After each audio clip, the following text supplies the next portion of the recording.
चरणारविंद में क्षमा प्रार्थना सहित कहूँ, थोड़ा सा आधुनिक शब्द में कहने को मोह इन नए जनरेशन के बच्चन के कारण नहीं मेरो संवरण हुए। जो श्री महाप्रभु को टोटल बायोग्राफिकल स्केच है वह सर्वोत्तम में,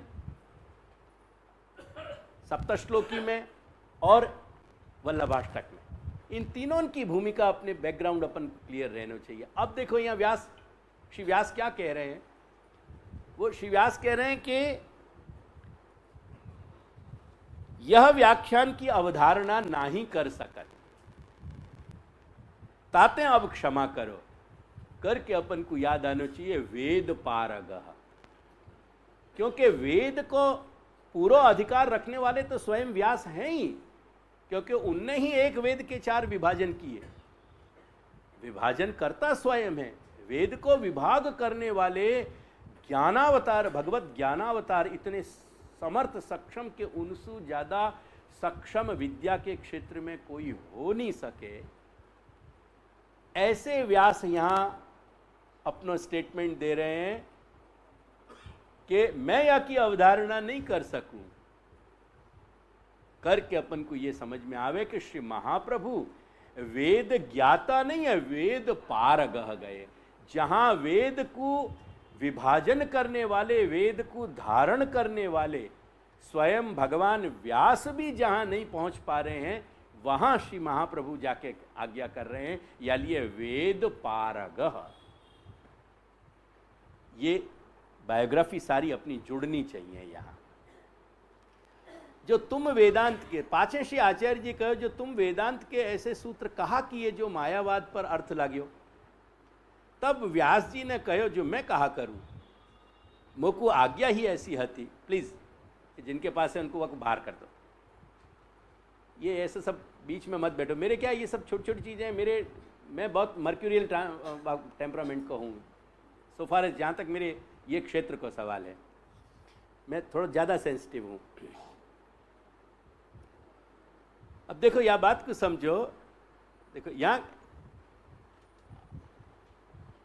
व्यास जी ने कहो जो मैं कहा करूं, मोको आज्ञा ही ऐसी हती, जो ऐसो करियो, जा में 2 ही अर्थ प्राप्त होते हों।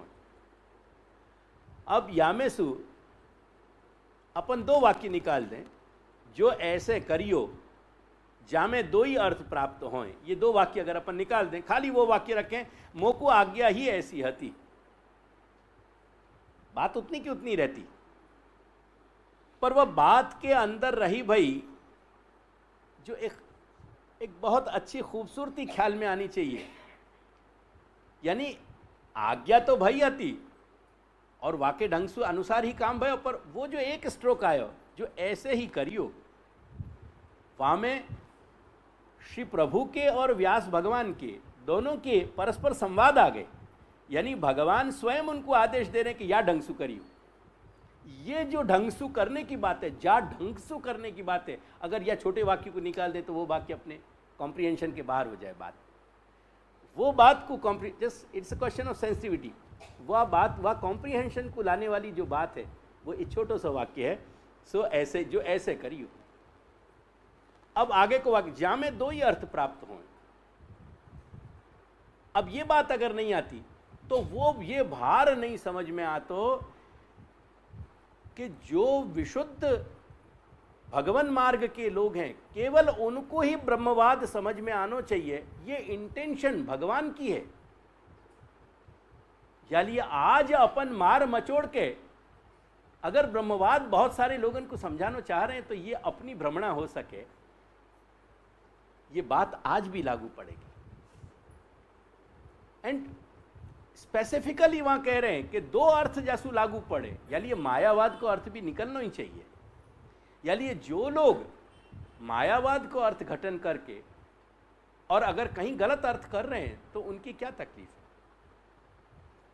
अपन को ये बात भी समझ में आवे कि वो जो कर रहे हैं वो भी भगवत लीला को ही एक अंग है। अपनी बहुत सारी पीड़ा, स्ट्रेस है ना, वो स्ट्रेस कम हो जाएगा। ख्याल है कि नहीं? सन्मार्ग पे जाने को भी अपने स्ट्रेसेस हों, उन स्ट्रेसेस को अगर अपन रिलीव नहीं करेंगे ना, उनको रिलीज नहीं करेंगे ना, भारी मुश्किल हो जाएगी। अपनी प्रोग्रेस जो है टाइम एंड अगेन हैम्पर होगी, रुकेगी। यानी ये सन्मार्ग पे चलने के कुछ स्ट्रेसेस जो हैं, जो बोझ हैं, तनाव हैं, उनको दूर करते रहना चाहिए। ये वचन जो है ना, बात तनाव को दूर करे कि भगवान खुद इच्छा कर रहे हैं कि बहुत सारे मायावादी ऐसे हों, पाखंडी हैं। तो यानी ये बहुत सारे पाखंडी हैं, आजकल हमारी वेशभूषा पहन के बैठ गए हैं, तो भी क्या दिक्कत हो सके। अपना सौभाग्य है कि कम से कम उनको पाखंड अपने समझ में तो आ रहे हैं। इतनी बात अपन सोच लेंगे ना, तो एक खूबसूरती से अपन को अपनी पीड़ा जो है रिलीज हो जाएगी, कैथारसिस हो गया अपना।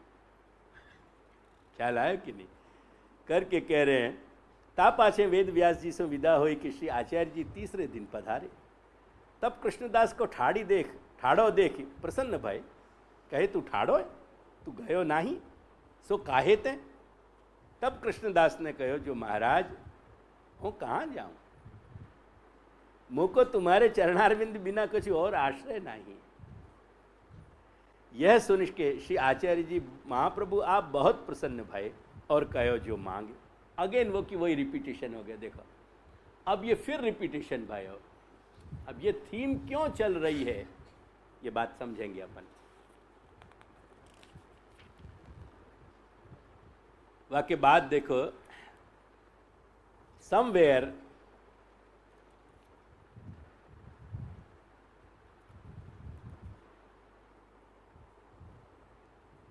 अब ये प्रोसेस एक और समझाऊं। देखो मैं प्रायः भाव प्रकाश के अंश नहीं पढ़ने या पे बहुत भार दूँ हूँ हमेशा, और वो भार देता रहूँगा मैं। लेकिन मैंने ये बात भी तुमको समझाई है बार बार कि कहीं कहीं भाव प्रकाश के बिटवीन द लाइंस बातन को समझना चाहिए। ये बिटवीन द लाइंस है। देखो अगेन ये मॉडर्न एक्सप्रेशन है, बिटवीन द लाइंस। दो पंक्तियों के बीच को कहीं कोई एक और अर्थ निकल रहे हो, वो दो पंक्ति कह रही वो तो है ही, लेकिन वाक्य अंदर बिटवीन द लाइंस कोई एक और अर्थ निकल रहे हो, प्रोजेक्ट हो रहे हो। यहाँ या वार्ता के या प्रसंग में श्री हरिराय चरण ने वही की वही प्रोसेस यूज़ करी है, वही मैकेनिज्म को अप्लाई किया है। और बिटवीन द लाइंस जो पढ़ो, जो रीड श्री हरिराय चरण कर सके, वह हरिराय चरण ने अपनी रीडिंग को यहाँ दियो, और वो रीडिंग कह रहे हैं जो लो हरि आपन पो न जनावे, बस उतने अंश को। अब या पद को तुम पढ़ोगे ना, तो एक तो श्रीमद् भागवत की परंपरा तुमको खबर पड़ेगी कि श्री भागवत कैसे प्रकट भई, और दूसरों कि पुष्टि मार्ग की थीम समझ में आवेगी कि बेसिकली पुष्टि मार्ग की जितनी भी योग्यताएं हैं, वो योग्यताएं जो है ना सेकेंडरी हैं, आनुषंगिक हैं, वो सेल्फ एक्वायर्ड है। सबसे बड़ी बात जो है वो हमारो वर्ण भगवान ने किया है कि नहीं, वह बात को यहाँ समझा रहे हैं कि जौनो हरि आपुनपो न जनावे। आपुनपो को मतलब ही वर्ण करना है, करके कह रहे हैं कि तोलो वेद पुराण स्मृति सब पढ़े सुने नहीं आवे। तो ये प्रायोरिटी और सेकेंडरी को ऑर्डर यहाँ समझायो। पुष्टि मार्ग कोई कर्म नहीं है कि जो तुम्हारी इच्छा से करने से वो कर्म बढ़ जाएगा और तुम्हारी इच्छा नहीं हो जाएगी तो घट जाएगा। माइंड वेल, ऐसे ही भक्ति जो है ना, वो एक प्रयास नहीं है, भक्ति एक मनोभाव है। बार बार मैं यह बात को समझाता रहूँगा, भक्ति एक मनोभाव है, भक्ति प्रयास नहीं है। अगर प्रयास और मनोभाव एक होते ना तो बड़ी दुर्घटना हो जाती। मैं अभी फ्लोरिंग या फ्लोर पे एक प्रश्न रख दूं तुम्हारे कि प्रयास काई को कहें, प्र और यास, ये दो चीज मिल रही है यहाँ। एफर्ट है ना, एफर्ट को मीनिंग क्या होवे, तुमको कुछ करना पड़े ना, तुमको कुछ करना पड़े ना। और मन में जो तरंगे उठें वो अपने आप आना शुरू हुए कि तुम प्रयास करो के लिए। कभी मन को रोक के देखो, अगर रोक सकते हो तो मन को रोकने को प्रयास करो, मन रुके नहीं है। जो चीज तुमसे रुक नहीं रही है वो तुम्हारे प्रयास से प्रारंभ कहां भई है। ख्याल आ रहा है कि नहीं? करके भक्ति अपन सब क्या है, भक्ति को एफर्ट मान के भक्ति में लगे कि लाओ हमें भक्ति कर ही लइए। एज इफ तुम्हारे निर्णय पे, तुम्हारे संकल्प पे भक्ति शुरू हो गई और तुम्हारे निर्णय पे तुम जब बिजी हो भक्ति रुक जाएगी। अरे यार, भक्ति कोई कर्म नहीं है, भक्ति कोई एफर्ट नहीं है, भक्ति कोई प्रयास नहीं है, भक्ति एक मनोभाव है। एक बात समझो, करने से भक्ति नहीं होवे, भक्ति होना शुरू हो जाए, भक्ति घटित हो गए तो वो क्या है, बहुत सारे मिसकंसेप्ट हैं अपने। अब यह बात को कह रहे हैं, ये पूरा एक बात करके फिर वो एक पूरा मोड़ दियो, यानी उनको लाइफ कैनवास बहुत बड़ा है, पर बाकी हाइलाइट्स जो है ना, वो पूरे फील्ड पे पूरे दिन खेल पाया। जब टेस्ट मैच को जमाना हुआ तो 20x20 को नहीं, वो 2020 के में वो एक अलग प्रक्रिया है। अब आके पूरे हाइलाइट्स बता दिए जा रहे हैं, ख्याल आया कि नहीं? वो हाइलाइट्स में फिर कह रहे हैं कि बहुरी एक समय अगेन कैमरा मूवमेंट हो गया। दूसरी, श्री आचार्य जी गंगा सागर पधारे, तहाँ श्री आचार्य जी आप पौड़े हते और कृष्णदास पांव दाबत हते। तब श्री आचार्य जी आप मन में विचारे, जो धान के मुरमुरा हो तो आरोगे। तब यह बात श्री आचार्य जी के मन की कृष्णदास मेघन ने जानी।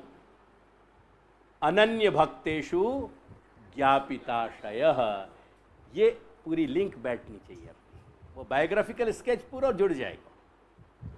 सर्वोत्तम में श्री गुसाई बाबा समझा रहे हैं अपन को, अनन्य भक्तेषु ज्ञापिताशय। श्री महाप्रभु पौड़ते आते और बात ध्यान में आई कि मेरी मुरमुरा खाने की उनकी इच्छा भई, ये बात कृष्णदास मेघन जान सके। दैट प्रूव्स के श्री कृष्णदास मेघन जो हते वो अनन्य हते, साधारण भक्त नहीं हते। अनन्य भक्तेषु ज्ञापिताशयः, अनन्य भक्तन के विषय में, विषय सप्तमी है, अनन्य भक्तेषु ज्ञापिताशयः बतायो है। तो ये बात श्री महाप्रभु की स्वरूप को, जो गुण नाम धर्म इत्यादि इनको जहाँ वर्णन है तीनों ग्रंथन में मिलके, वल्लभाष्टक में, सप्तश्लोकी में और सर्वोत्तम में, अपन को वो स्थल उठने चाहिए। अगर वो नहीं उठ रहे हैं, दैट मीन्स कि अपन वाकी को रिलेट नहीं कर पा रहे हैं, दैट मीन्स कि अपन वाकी पेंटिंग के जो मूवमेंट्स हैं उनको समझ नहीं पा रहे हैं, उनको रीड नहीं कर पा रहे हैं। तब कृष्णदास उठ के गंगा सागर ऊपर आए इत्यादि इत्यादि। फिर ये पूरी बात यहाँ समझाई कि अब वो जब सारी घटना घट गई, कह रहे हैं कि तब वही तीन वस्तु मांगी। तब श्री आचार्य जी ने कहो, जो जीव कहाँ मांगी जाने, या समय जो मांगतो सो ही देतो, जो कहतो तो श्री ठाकुर जी को स्वरूप दिखातो।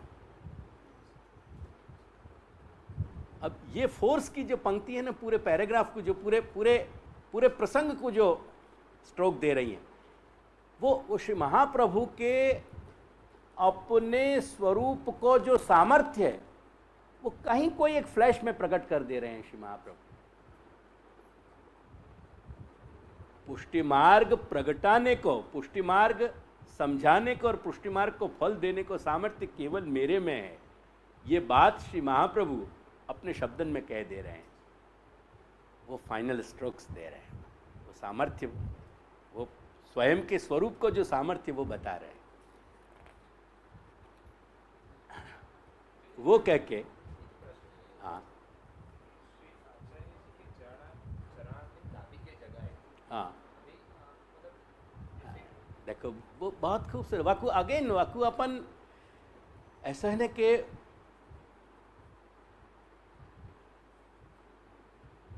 भगवत लीला के आशय पे अपनी आंखें और अपनी अंतःकरण की अभिव्यक्ति है ना, बड़ी विस्मय की होनी चाहिए। काय पे? भगवत क्रीड़ा, भगवत चेष्टा के आशय पे।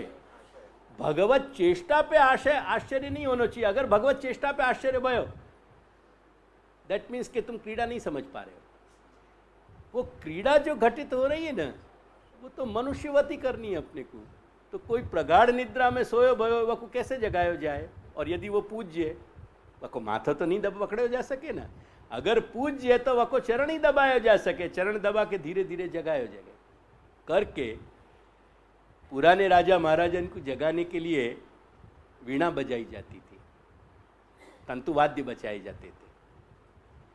तो ये चरणारविंद को चांपनो दबानो वको बहुत हल्के हल्के वासु सहज उनको जगाने की प्रक्रिया है ना। तो ये पूरी प्रोसेस है वो बहुत सहज, मानव सहज है। तो जितनी क्रीड़ा जो चल रही ना वाकू बिल्कुल मनुष्य बन के देखना, क्रीड़ा को देखना मनुष्य की तरह, समझनो ईश्वर की तरह। ये भेद नहीं ला पाएंगे तो क्रीड़ा की ब्यूटी खत्म हो जाएगी। क्योंकि अगर क्रीड़ा मनुष्य रूप में नहीं घटित होगी, मनुष्य के फॉर्म में, तो अपनी रेपो कैसे हो पाएगी। जो मानवेतर सामर्थ्य लिए भय होए ना वासु रेपो नहीं होवे, वाके प्रति अहोभाव जागृत होवे, वाके प्रति अपन को भय होवे, वाके प्रति अपन को विस्मय होवे, पर मोहब्बत नहीं होवे। वो मोहब्बत कब होगी कि जब अपने जैसो दिखेगा वो। तो वो चरणारविंद दाब के जगह ना हो, वो मनुष्य नाट्य की तरह मनुष्यवत चल रहे हो, और वहाँ को आउटकम जो है वहाँ पे अपन को विस्मय होना ही चाहिए। नहीं तो क्रीड़ा समझने की कोचारमी खत्म हो गया।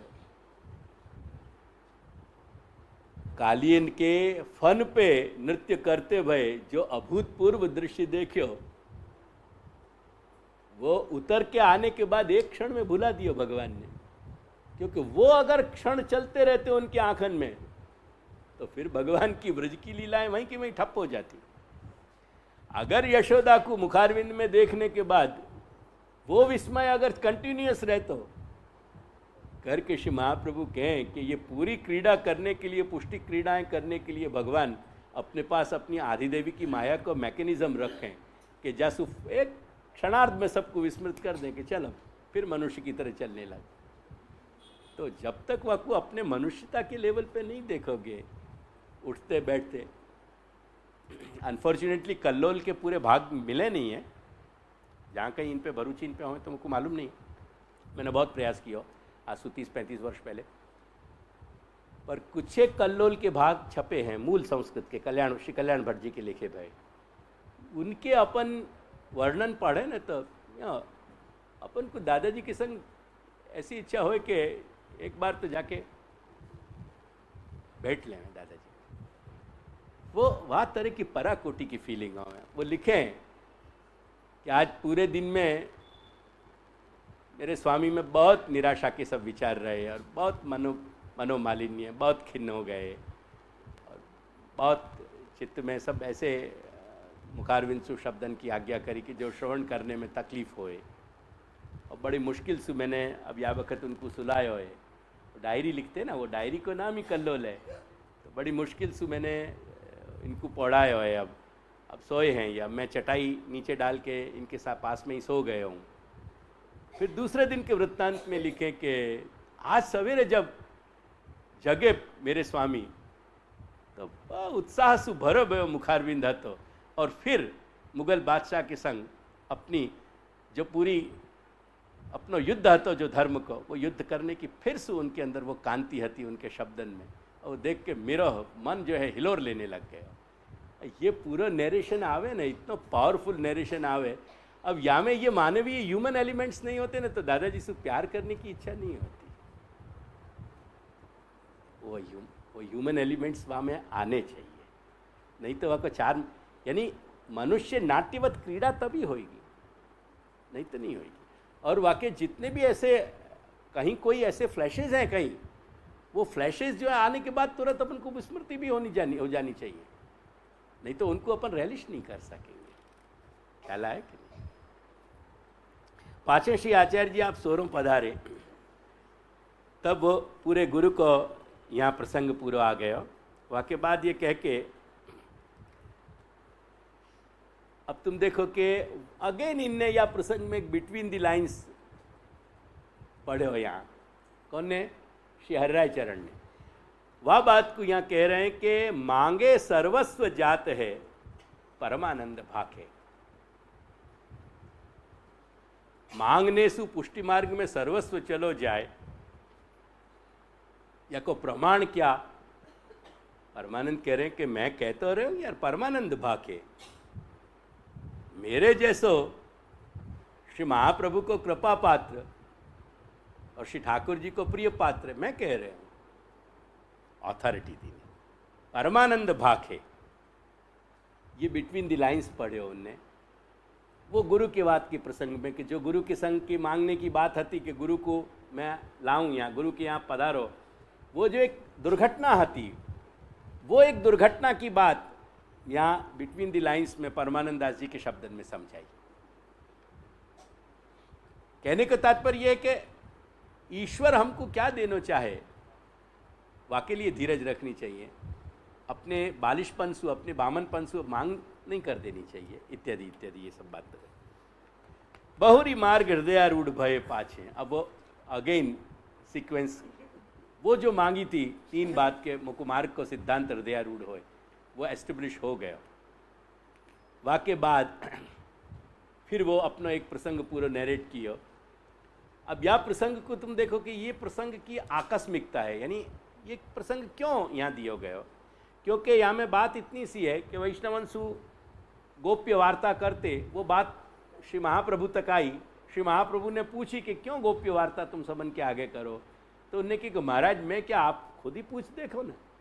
और पूछने पे सुनने वाले इनके सब कुछ बम्पर बाउंसर जाते तो, और वो डक करने के कारण कुछ भी उन पे आ नहीं पाता, तो वो बाउंसर हो जाती थी। वो बात रिफ्लेक्ट करी।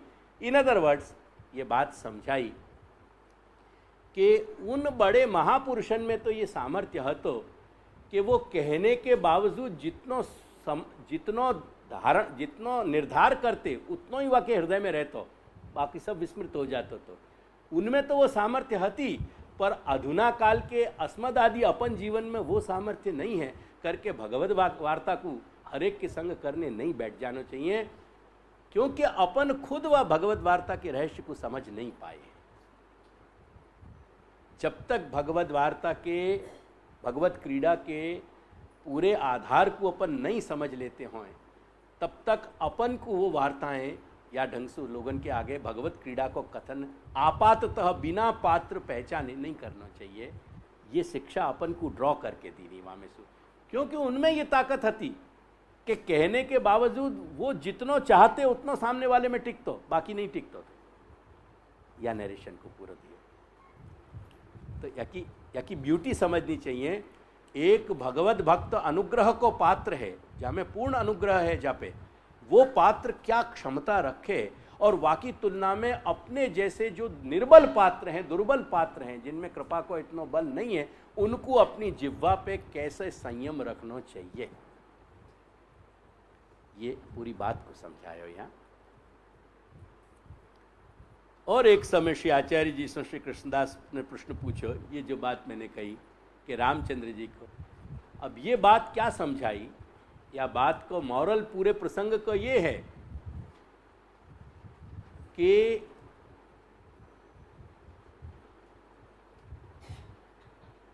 एक भक्ति मार्ग के जीव की, एक शरण मार्ग के जीव की जो जिज्ञासा है, वो जिज्ञासा भी भक्ति मार्ग और शरण मार्ग के अनुकूल होनी चाहिए। भक्ति मार्गोचित जिज्ञासा होनी चाहिए, शरण मार्गोचित जिज्ञासा होनी चाहिए।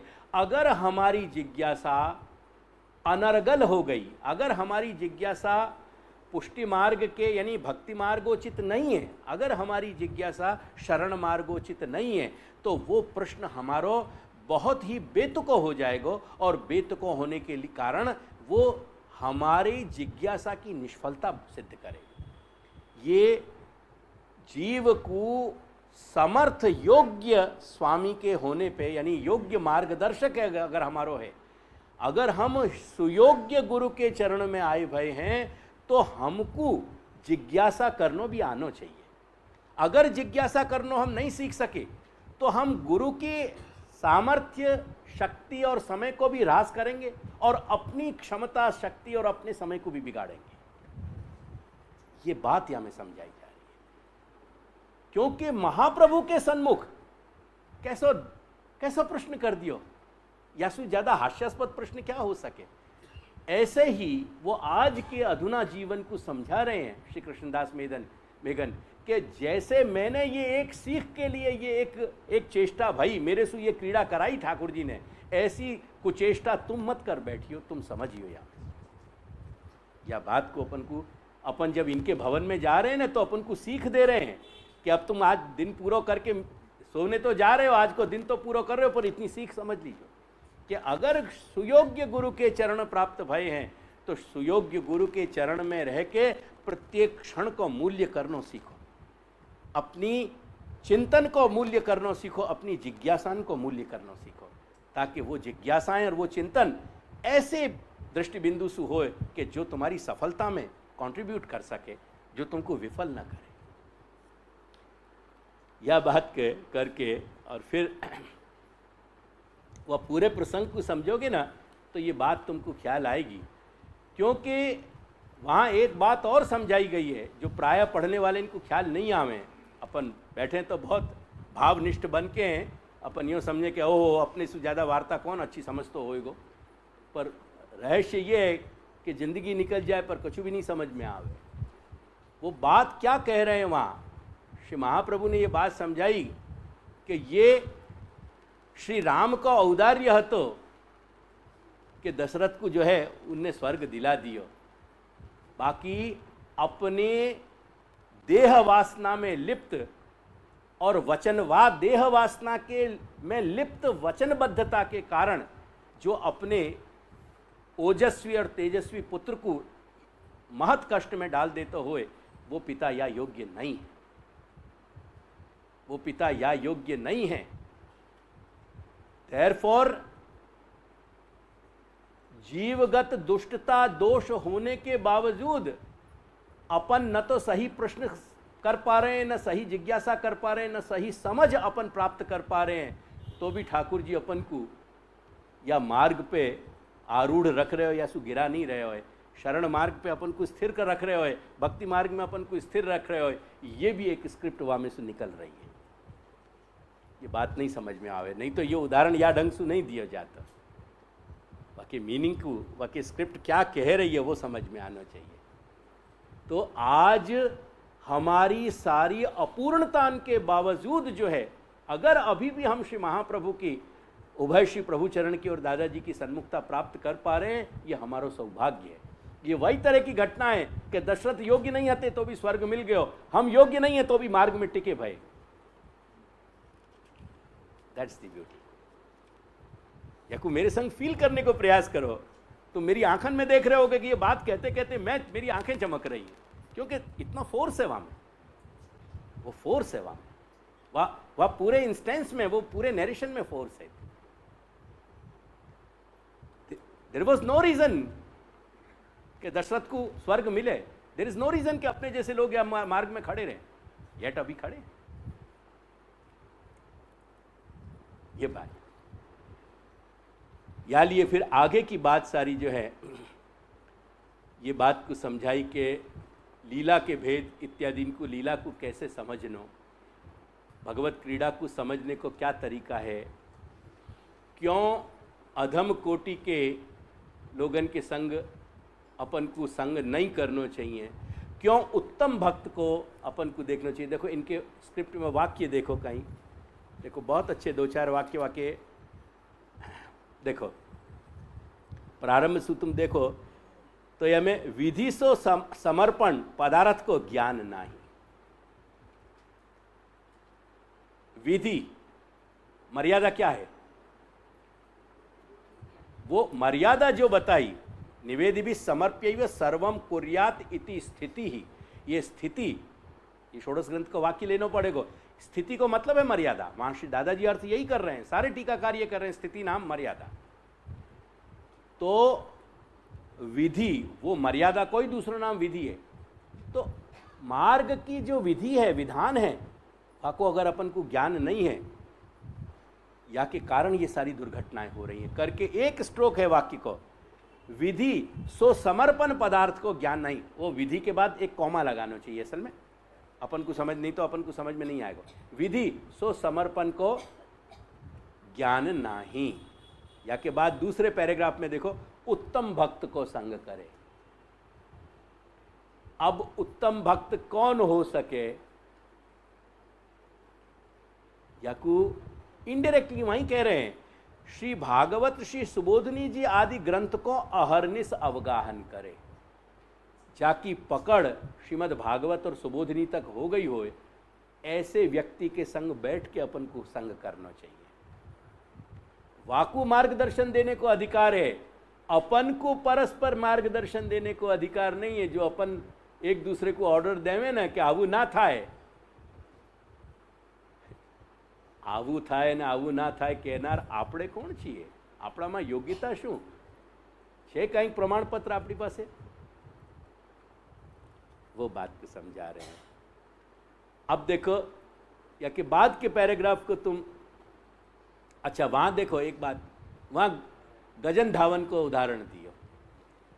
अब गजन धावन की क्या स्टेज आती? अक्का बाकी बात जब पान लेने भेज दिए, श्री महाप्रभु कह रहे हैं कि ऐसे को नहीं भेजे जाएं। जस्ट इमेजिन, एक फैमिली सिचुएशन क्रिएट करो, वो एक फ्रेम करो। जैसे ये पिक्चर्स के जो सीन आवे ना, उनको फ्रेम कहो जाए, इनके एक फ्रेम में जाओ। देखो एक फ्रेम क्रिएट करो कि बहुत देर हो गई, गजन धावन गए, लौट के नहीं आए हैं, इधर क्या हो रही है घटना, नवनीत प्रीत आरोग नहीं रहे, इधर भोग को समय आ रहे हो। श्री महाप्रभु को उद्वेग होने लगे ने अक्काबा से पूछी कि क्या चल रहा है, वो फ्रेम को देखो। अक्काबा को श्री महाप्रभु को पति पत्नी के रूप में लाओ। एट प्रेजेंट अपने अनुभवंशु जैसे गुरु और गुरु पत्नी, ऐसे ऐसे पूरी फ्रेम को क्रिएट करो।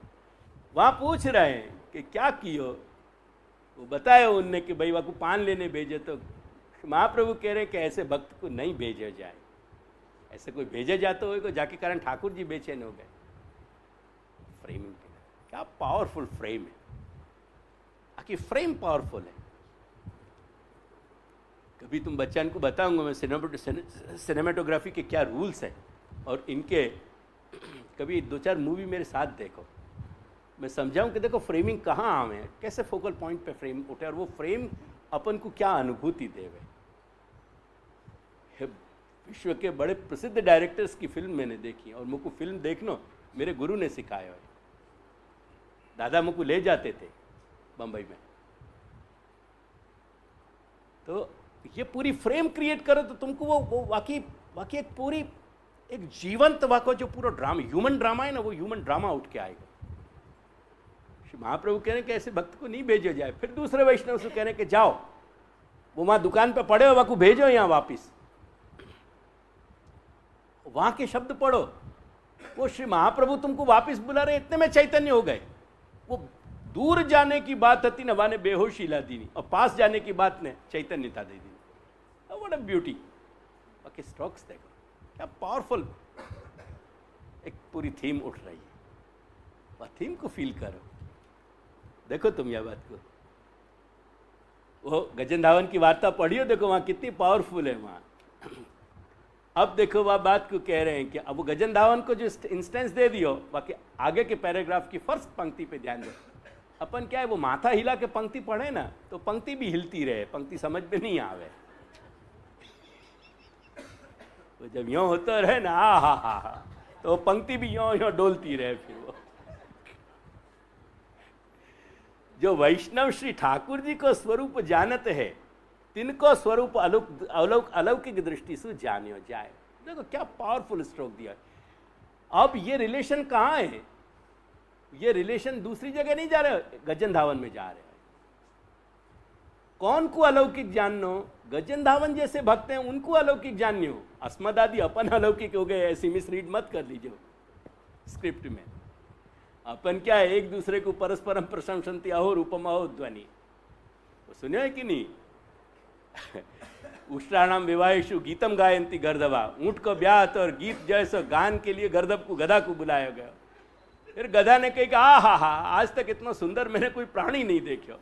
वो ऊंट कह के हा, आज से पहले मैंने इतना सुंदर कंठ कोई को नहीं देखा।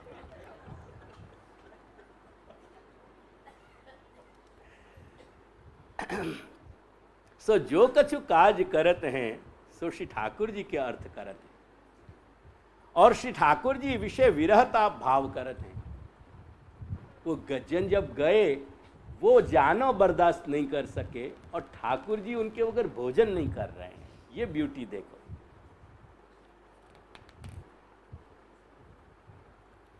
वाके बाद अपनी योग्यता इत्यादि वो इन बातों को कैसे सोचना चाहिए, एग्जैक्टली वो फॉर्म पे आए कि मैं कौन हतो, पहले क्या हतो, या मार्ग में आने के बाद मैं कौन सी स्थिति में आयो।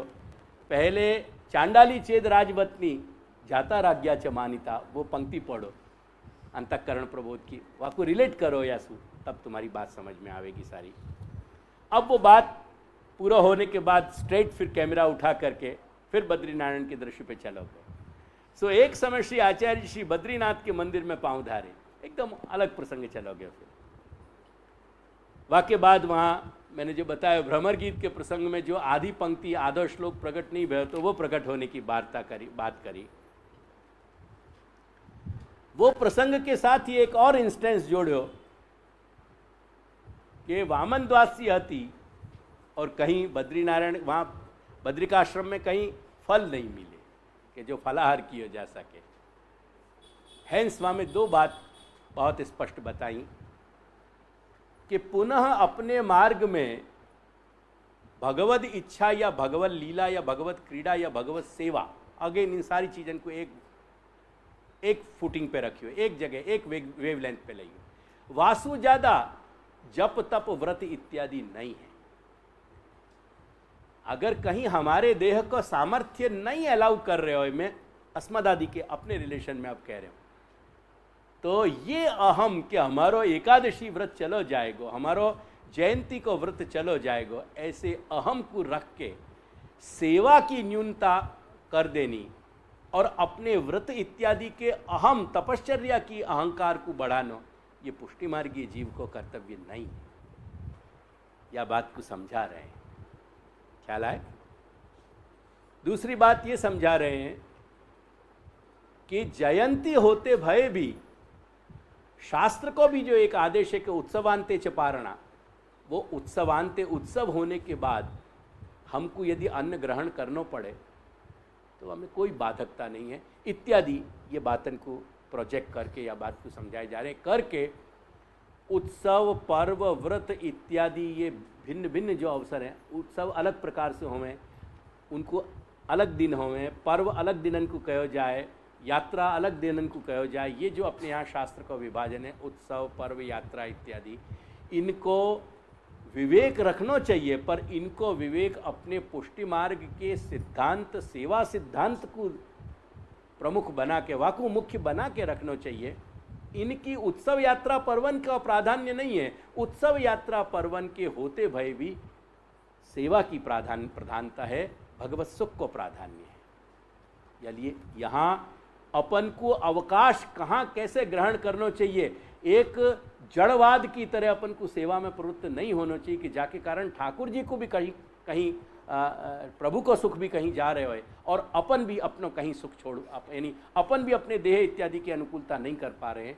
अगर देह इत्यादि की अनुकूलता नहीं होगी तो भगवत सेवा भी अनुकूलता से नहीं निभेगी।